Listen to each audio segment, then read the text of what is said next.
Hi, it's Steve. Today we're going to show you how to change a door shelf retainer on your refrigerator. It's a really easy job and you won't need any tools. Let me show you how we do it.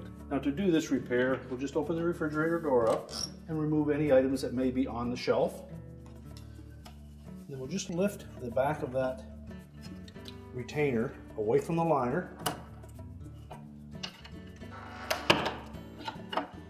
We'll pull it free. Do the same on the opposite side. Then we can discard the old retainer.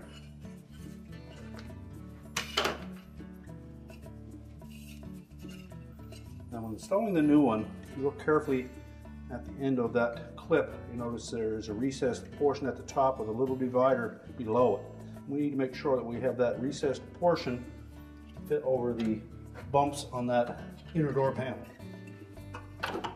So line them up and just push it firmly into place.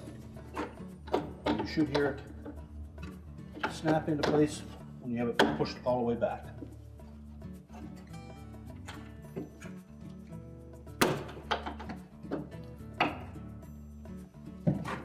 Now ready to reload that shelf, and your repair is complete.